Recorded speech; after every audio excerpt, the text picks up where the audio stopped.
Hey everybody, Evan Savage here. I'm the pastor of Grassroots Church. Thank you for joining us by watching our messages from this past week or maybe weeks before. We are glad that you're taking time out of your week to learn, to engage with our church from an online point of view. We would love for you to join us on Sunday mornings for tangible community worship and of course some messages as well. And if that interests you, we would love for you to join us at 10 a.m. on Sunday mornings. Thank you again, and I hope that this message is edifying to your spirit.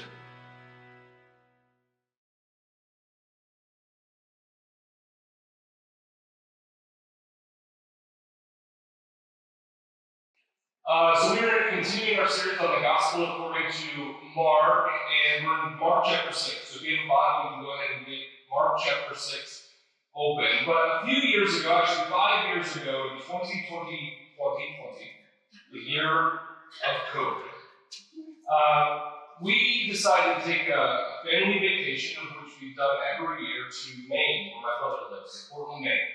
And we drove up to Maine, and by the time it was like nearing the end of our vacation, we both were like, oh, we just started to relax. So why don't we only stay one extra day, and then we'll just zoom on by.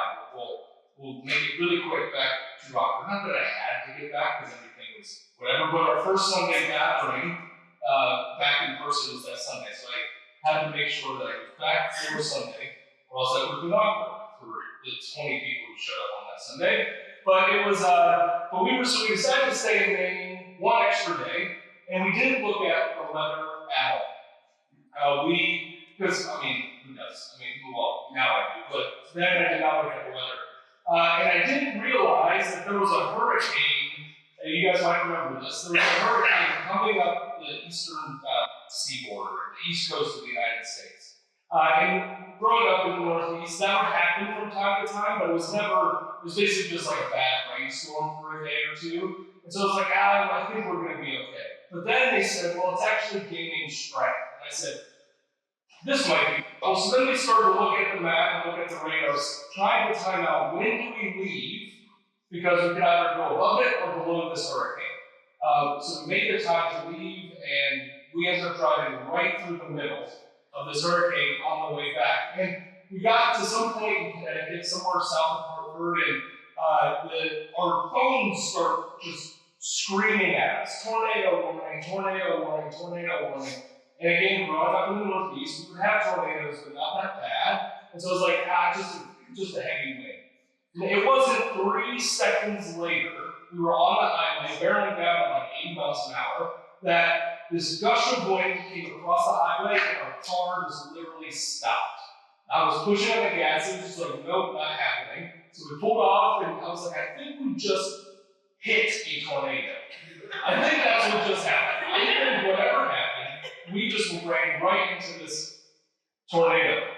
And it was kind of fascinating. Our car is like a 2,500 pound car with like 200 some odd horsepower, could not even make any sort of headway into this storm. It was kind of fascinating. Also idiotic. We should have just said, we're going to stop and wait, but I'm stubborn like that, so no storm scares me. But I think some of the things that in our Christian life, in our Christian walk, and maybe you came into church this morning with some form of like cloudiness or maybe some form of anxiety, you're struggling with something, maybe you're on the verge of suffering through something, maybe there's some financial pressures, maybe there's like some family mess, maybe you're anxious about this, that, or the other thing. Maybe somebody has told you before, maybe you've told yourself, if I just pray a little bit harder, or if I just have a little bit more faith, the struggle, the thing I'm going through, is actually going to get easier. But one of the things that we're going to learn today in Mark chapter 6 is that oftentimes the struggles or the sufferings that we go through as followers of Christ we are meant to be going through this thing. They are, in other words, are somewhat ordained. But I think a lot of times when we do go through the struggle, our mindset kind of goes and begins to feel that God is further and further and further away. Have you ever felt that maybe you're going through something and God just feels so distant from you? Maybe you start to question different aspects of God. But what if the struggle that we go through isn't proof that God is far away, but that it's the very place He wants you to be? It's the very place He wants you to be, and it's the very place He wants you to be because He is about to teach you and show you something greater. And in many ways, He's about to invite you into something deeper. I was thinking about this. I think a lot of times, at least in my life, when struggle seems like that car at the tornado, when struggle seems to just hit me in the face, oftentimes I see it, or for me at least, it shakes me out of monotony, it shakes me out of apathy. Life's been going so smooth, it's been so comfortable, everything's been a little bit easy. Struggle comes, it freaks me out a little bit, and then I realize, oh, you know what, I've grown apathetic to my mission. I've grown apathetic to what God has called me to do. And what you're going to see here in Mark chapter 6 is the very thing that Jesus does to His disciples is that He sends them into a storm. He doesn't say, hey, you guys go on ahead and the storm appears. No, He purposefully sends them into a storm, not to punish them, but He does so to meet them in a way that they never could have ever imagined. He sends them into a storm so they can encounter Jesus, they can encounter Christ in a way that is almost unfathomable. And so for those of us who are disciples of Jesus this morning, I keep writing in my notes. I need to start calling the disciples the first disciples. The first disciples, because they're not the disciples. We're all the disciples. That's a sign. Sorry. And so for those of us who are also disciples of Christ, He does the same for us. He wants to meet us and show us and have us encounter Him in such a way that our lives will be changed. So Mark chapter 6, beginning in verse 45 through 52. Oh, and remember, this is coming right off of the heels of Jesus feeding the 5,000, right? So, immediately, Jesus made His disciples get into the boat and go ahead of Him to the other side, to Bethsaida, while he dismissed the crowd. After He said goodbye to them, He went away to the mountain to pray.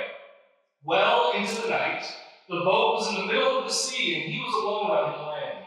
He saw them, the disciples, the first disciples, straining at the oars, because the wind was against them. Very early in the morning, He came toward them, walking on the sea, and wanted to pass them by. When they saw Him walking on the sea, they thought it was a ghost and cried out, because they all saw Him and were terrified. Immediately He spoke with them and said, "Have courage, it is I, and don't be afraid." Then He got into the boat with them, and the wind ceased. They were completely astounded, because they had not understood about the loaves.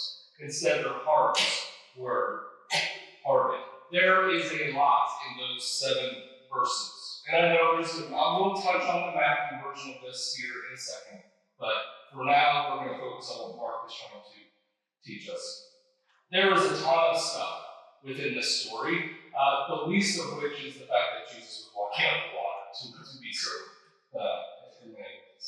But look at verse 45. It says, Jesus immediately made His disciples get into the boat. If you recall, the whole reason why they're even where they are is because Jesus was trying to get His disciples to a place of rest. They had just been sent out to do ministry. They had just been sent out to do miraculous works.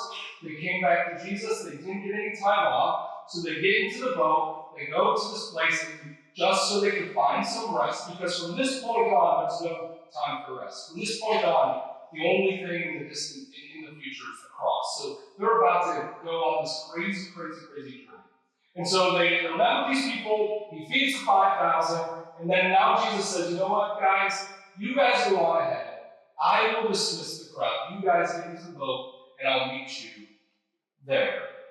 But Jesus made them get into the boat, made them start their journey into a storm, to get beaten up by the wind and the waves. It wasn't their idea, it was Christ's idea. And this storm thing is kind of a fascinating picture. You can almost see that the disciples were super encouraged by their own work in and around the area, their own ministry. They were super encouraged by doing miraculous signs, and they would have been super encouraged by people coming up to them and saying, "We heard what you did to Jedediah's nephew. That was awesome. Can't wait to, I love this." Like, you can almost see that they were being filled with something. And then they witnessed this crazy miracle of Jesus feeding 5,000 people with bread and fish, and that is in and of itself astounding. So, man, look at all of this. We cannot go anywhere. The ministry, the mission, the thing is becoming a true movement. Look at how awesome and how powerful we are about to become. And in John's version of the feeding of the 5,000, there's almost a political element there, that they were expecting Jesus to rise up as this political leader. So you could feel that there was this growing desire to keep the ministry going. But Jesus sends them off, knowing full well what is in their hearts. He sends them off into the storm. And then he sees them straining at the oars in verse 48. Now this shatters two different myths about storms. There's a religious myth that it shatters, and then there's a cultural or a secular myth that shatters. The religious myth is this: if you are obedient, God will keep you safe from trouble. If you are obedient to Christ, God's going to keep you safe from trouble or struggle or strife. But their obedience in this moment does not make them safe from struggle. Their obedience in this moment is actually sending them right into the storm. I was thinking about this. Craig and I were talking a few weeks ago, and I was talking to some other people about what makes a church strong.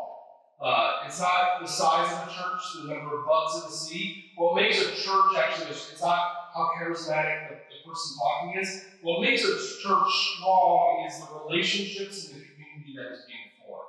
The stronger relationships are, the stronger a community is, the stronger the church is going to be. That's why when we see some of these churches unfortunately go through insane amounts of turmoil, you could almost distill it down to a lack of relational connection between the people. And I would say this, that the more obedient a church is to the mission of God, the more obedient a church, and us as individuals, quite literally, the more attacks and the more strife that you are going to face. Too often in our religious lives, our faith life, is we see faith as a way to avoid the struggle.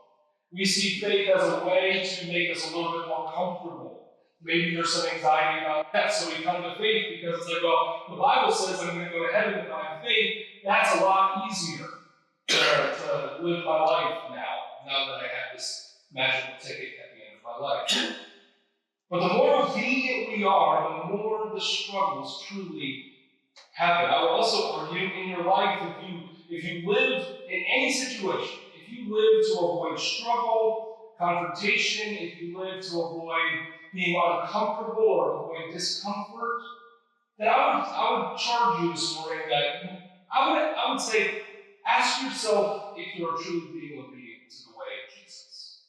If you're constantly trying to live in a place of comfort, we like to say it's the persecution of comfort here. It's from the book of Revelation. It's a persecution of comfort. We want to be comfortable. We want to have an easier life. We want to do all these things, but God is actually not desiring us to do that. What is the command to his disciples? Christ's command to his disciples? It's not, pick up your money bag, follow me into a life of comfort and pleasure. No, it's pick up your cross. Another way you could say cross is pick up your burden and follow me. Follow me all this way. It's not going to be easy. The other thing I would say is we tend to not only desire comfort, but we tend to change what we believe because we are uncomfortable with a lot of the beliefs. We change our theologies, we change our missiologies, we change our ecclesiologies. And the reason for that is because a lot of what Christ teaches us, you are so hard-pressed to read the scriptures, especially the teachings of Christ, and walk away feeling any sort of sense of comfort. Christ is, when he teaches, I mean, they talk to, when the crowds respond to Jesus, what do they say? They say, finally, here is somebody who speaks with authority.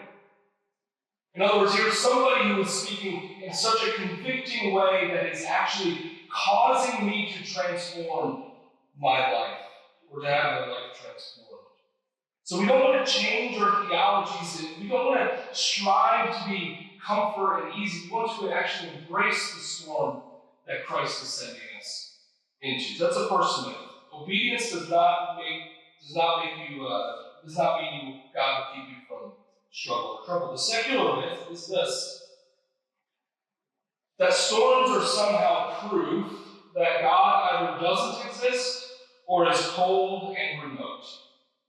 Storms and struggle and strife, the world will say either God is remote and cold, not a loving God, or the extreme to that would be God doesn't exist. The truth of the matter is this story, especially for disciples, followers of Christ. Now, would Christ have sent non-believing, like just Joe Schmo into the storm without any sort of understanding of who he is? No, he would not have done that. But he sends his disciples, and this sending into the storm is a preparation for what is to come. It's a preparation for what's to come in a few short weeks when Jesus is nailed to the cross. It's, hey, you guys are about to be alone without me. I'm about to leave. You guys are about to be alone. You guys are about to be by yourself. So you guys are going to have to learn how to, one, work together, stop fighting, and two, you guys are going to have to work together to get through the various storms that are undoubtedly going to come after I'm gone. And obviously they do. They all die. It's like terrible deaths. And this is an uncomfortable fact for us, that storms are present, storms are a part of life. Storms are often ordained, even, you could say, by God. It tells us that struggle and suffering are not always signs that God is absent, or that we failed in some way, or that our faith is even weak. I think that is another great religious myth. If we're going through something bad, that means we have a weak faith. That has nothing to do with the strength of your faith. Truly, often they're the very context where God does his deepest work in our lives. His deepest work. You read James chapter 1. Consider it pure joy when you face trials of many kinds, because those trials build up perseverance of your faith. Consider it like a good time. Consider it joy. Consider it the very essence of the character of God, that you get the opportunity to persevere through this. It is a good thing. So the first thing is that the struggles are often real, and they are almost always ordained by God for followers of Christ. The other thing is that Christ sees the struggle. In this, Christ sees it. Now, in verse 48, it says, he saw the disciples straining at the oars. And we would say, oh, he must have been on a hill and look over. No, this is in the middle of the night, where there's no light pollution, where there's no lights on a boat. None of that.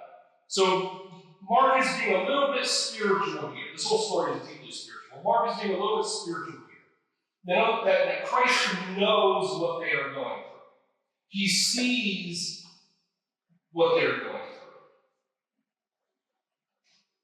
And I think for me personally, oftentimes when we go through times of struggle, like we might feel that nobody sees it. We might feel that nobody cares necessarily. That you still get text messages or whatever from people who are not really understanding the struggle that you're going through in life. It could be a job stress. Maybe there's some family tensions that are popping up. Maybe there are private fears or anxieties that keep us awake at night. And one of the things Mark is teaching us here is that Jesus sees that struggle. He sees it. He doesn't just allow it to happen. He sees that struggle. But what is the reaction of Jesus after he sees the struggle? It's he sees the struggle, and then it says he comes to them walking on the water. He comes to them. He sees, and then he comes to them. Now, walking on the water for us seems like a really cool, just like out of the blue miracle that Jesus performs. Hey, I'm going to freak them out. Like, you always say that Jesus is just wait to scare them. That's not true. The walking on the water has deep Old Testament implications for who Christ is. Deep Old Testament. And it's not just going through the Red Sea.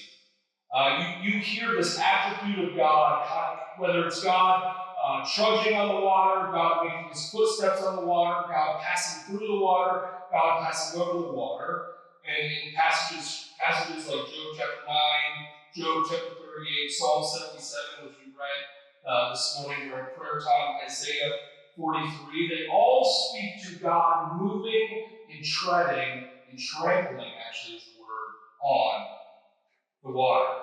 Christ isn't just simply defying nature.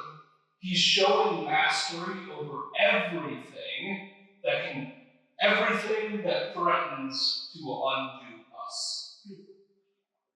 He's showing mastery over everything that threatens to undo us. I mean, think about the story of Job. The whole story of Job is about one dude going through the worst of everything.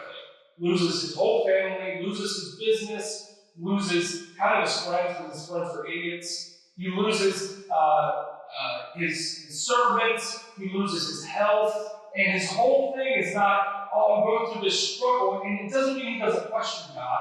Half of the book of Job is like, God, what the heck are you doing? But it's about him encountering God at the very end of the gospel, the very end of the book of Job. It's about him encountering God in a whole new way. Now, God never makes it. One of the things about Job, if you ever read the book of Job, is Job is questioning God, questioning God, questioning God, questioning God, questioning God.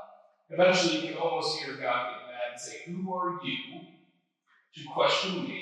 Where were you?" Because he says to Job, "Where were you when I formed the mountains? Where were you when I formed the seas?" Essentially you have no right. And then he just leaves it there. There's no answer to why God allowed Job to go through suffering. There's no answer to his problems. He just leaves it there. And the result of that story for Job, was that he got everything back. He got everything back. He got his health back, he got family back, he got it all back, without a single answer. He didn't get the thing he wanted, which was an answer. What he got was a greater reward. So Christ isn't just defying nature, he's showing mastery over everything that threatens to undo us. Now, there is this phrase here that is super, super bizarre. In verse 48, it says, he was about to pass them by. Many other translations say he wanted to pass them by. Now, we would say, why is he neglecting? He sees them struggling. Why would Jesus neglect to go up? Why would Jesus even neglect to calm the wind and calm the waves? Why would he do that? Again, this is an echo of something that happens in the Old Testament, in Exodus chapter 33. In Exodus chapter 33, God, he passes by Moses to reveal his glory.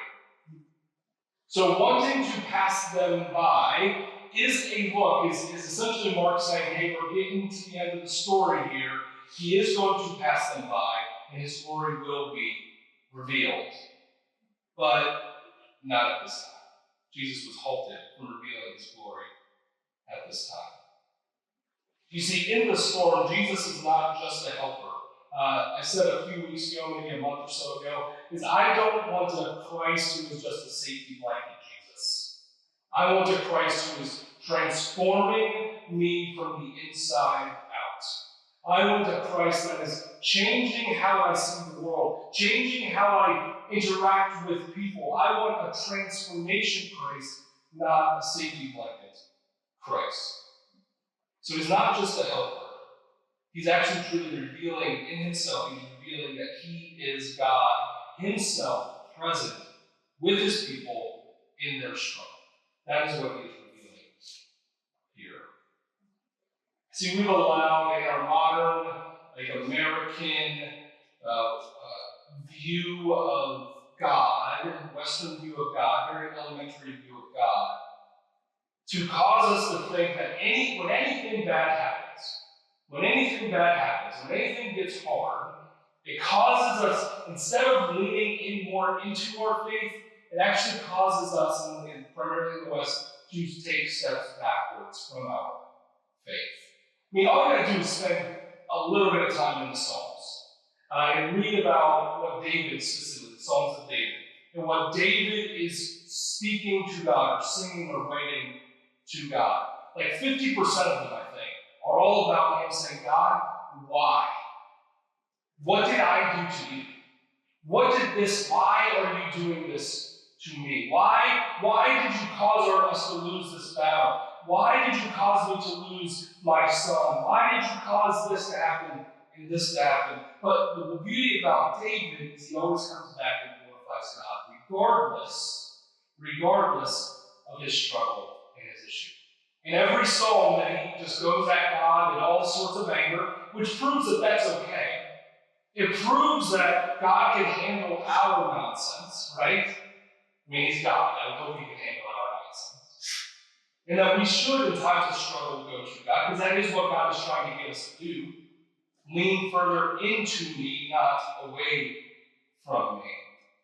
But David questioned God all the time. Why? Because their faith was not based off of lifestyle. Their faith was based off of true life, and the true life that is only found through God.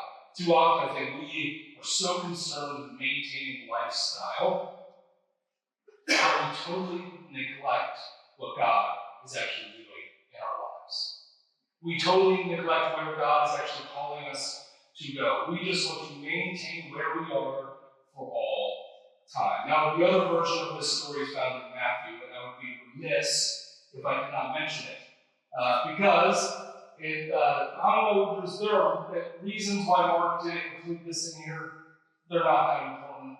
Mark knew that Peter also walked on the water, but probably Mark was like, this doesn't contribute to what I'm trying to teach, so who cares? You already know this part. But yeah, in the Matthew passage of this, Peter gets out and walks on the water too. Now this is kind of more about Peter's personality than it is about Peter also having the ability to walk on water. Now, in Matthew's part of the story, Jesus is coming, they're freaking out that it's a ghost, and Christ says, hey, don't be afraid, it's I'm here. Then Peter, being Peter, says, probably without thinking about it, says, if it's actually you, Jesus, let me come out on the water too. You can almost imagine the other 11 like, what are you doing? Are you insane? And so Jesus says, he doesn't say, no, don't be an idiot. He doesn't say that. That's what I would say. No, don't be dumb. He says, all right, come on out. And Peter gets on the boat. What happens? Peter gets on the boat, and he takes a few steps, but then what happens? The wind, the waves start to distract him. The world around him starts to distract him. And he takes his eyes off Christ and he begins to focus on the object of his struggle, not the object of his faith. And then immediately, of course, as you know the story, Peter begins to sink. Now here's the reality of the Matthew version. Fear will sink you every time. It will sink you every time. We say the opposite of faith is fear, not doubt. Doubt won't sink you. Doubt will contribute. Fear will sink you every time. Fear will sink you in your marriages. Fear will sink you in your calling. Fear will sink you in your generosity in this world. But faith, keeping our eyes on the object of our faith, not on the object of our fear, that's the thing that holds us up. Even when everything is coming at us. Even when there is wind, and there is waves, and there are financial pressures, and there are work pressures, and there are family pressures, all of those things, societal pressures, all of those things don't stop. Even in the midst of those struggles, our faith and keeping our eyes on Christ will always keep us moving. But Peter is not just dumb for looking at his eyes, because the response of Peter when he starts to sing should be our response every time we sing. As he looks up at Jesus and he says, Lord, save me. And Jesus didn't just wait for him to swim. Let's see if Peter knows how to swim. He's a fisherman, we're assuming he did. He didn't sit there waiting. Immediately, Jesus reaches down his hand and he grabs Peter and he pulls him back out. That whole scene of Jesus reaching down in the midst of great faith failure by Peter and pulling him out is truly what the gospel is.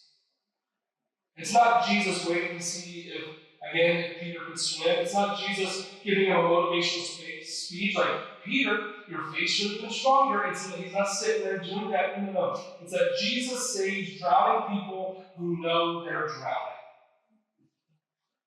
He saves drowning people who know they're drowning. The Peter version, you could all, I preached on the Peter version a few weeks ago at a different church, and it was all about, hey, sometimes we just have to get out of the boat. Stanley Hauerwas says, hey, the church is the ark of the boat. We fail to realize that we are supposed to be far from shore. And some of us might get called to walk on the water. We just got to answer that call. So that's a different message for a different time and a different Sunday. But Jesus saves drowning people.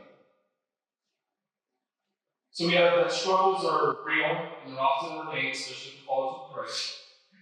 We know that Jesus sees us in our times of struggle. But then here we go to the hard bit at the end here. I would say it's the matter of the heart. Our hardness of heart is met with the grace of Christ. Our hardness of heart is met with the grace of Christ. Jesus says in verse, where is it? I should have opened my Bible, that would have been smart.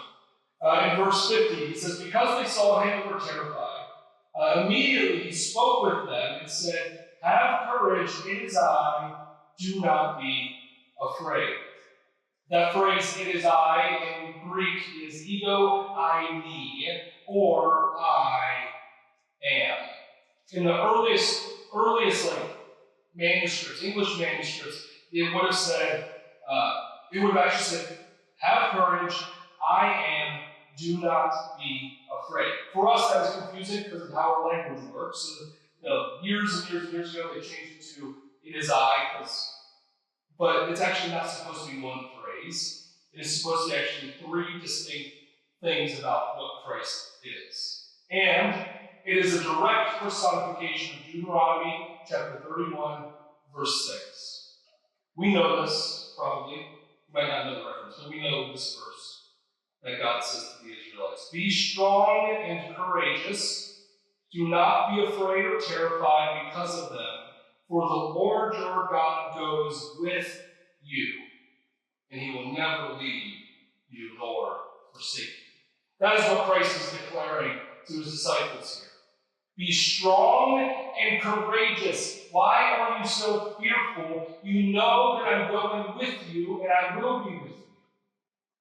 Why are you just wallowing in your struggle?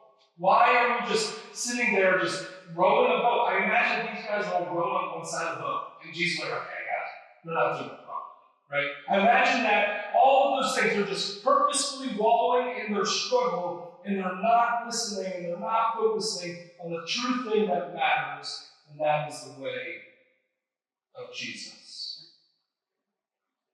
But then it ends really awkwardly here in the Mark story. Verses 51 and 52 says they were amazed, but Mark adds this very ominous note, for they had not understood about the loaves. Their hearts were hardened. They had not understood about the loaves. What does that have to do with Jesus walking on water and them struggling in this thing? See, the truth of the matter is, the disciples had borne witness to some of the greatest things that have ever happened on earth.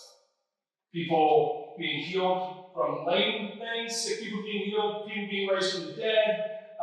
They were, imagine them being there as Jesus takes these loaves and fish, and they are distributing these loaves and fish to these thousands of people. Nobody else, none of those thousands of people know where the bread and the fish is coming from, but the disciples do.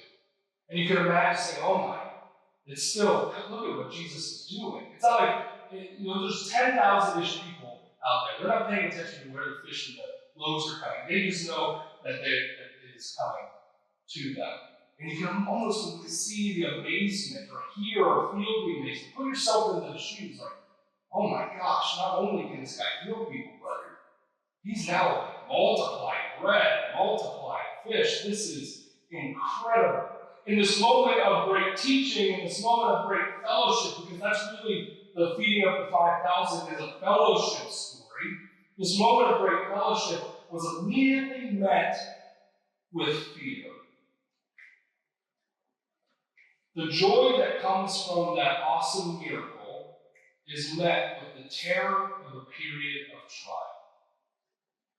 It's met with the terror of a period of struggle. One commentator, this is a little bit longer quote, but one commentator says this. It says, we are often no better. We may be fine when God comes to us in Christ along the recognizable avenues, even if they are miraculous, so long as they are good and affirming to us. How awesomely splendid to have distributed bread to a crowd, knowing how little Jesus began with, and yet seeing that there was more than enough for everyone. Many of us have our own version of that experience, but how different it was in the middle of the night, when the wind was high and the rowing hard and safety threatened, to see a ghostly figure dimly passing by on the waters. But here's the grace, this commentator writes. Jesus doesn't abandon them, even with their hard hearts, even in their fear and failure. He gets into the boat with them, and the wind dies down.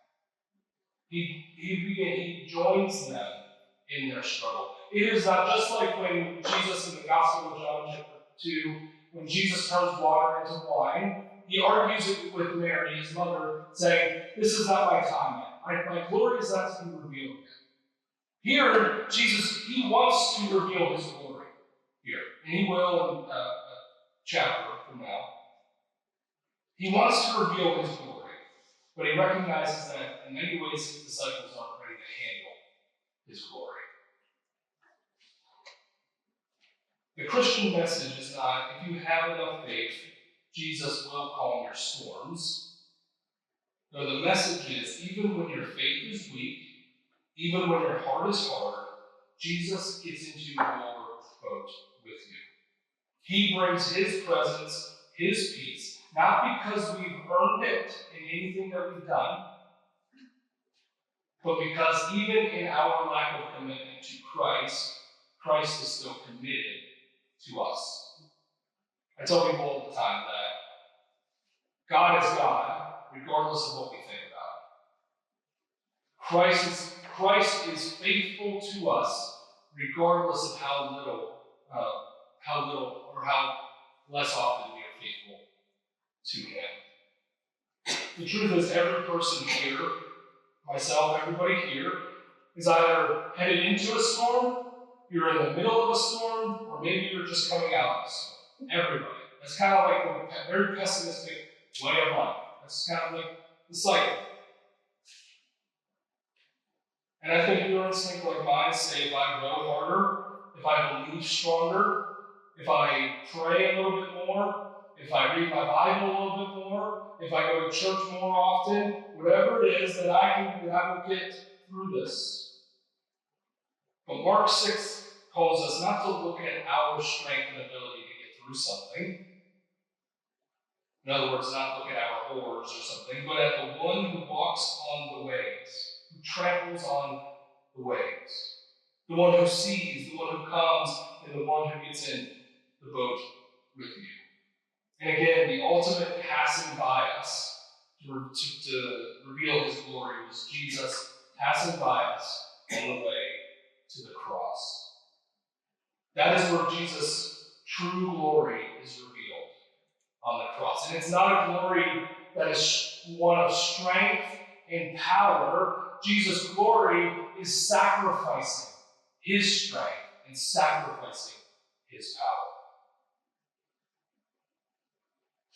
He plunged himself into the storm of sin and death so that you and I can have peace that no storm can truly take it away. That is why he did it. So today, whether your heart feels soft and smushy, or hard and stubborn, whether you have faith, whether you have a strong faith, a fragile faith, or no faith at all, I want this to be your hope. That Christ sees you at all times. In your struggle, you meet at times. He is coming to you, and he wants to interact with you, and he wants you to encounter him in such a way that your life is never the same. And as Deuteronomy 31 says, he will never leave, and he will never forsake us, even though we will still go through hard times. Even though we might not survive, he will never leave nor forsake us. Amen? Amen. Let's pray.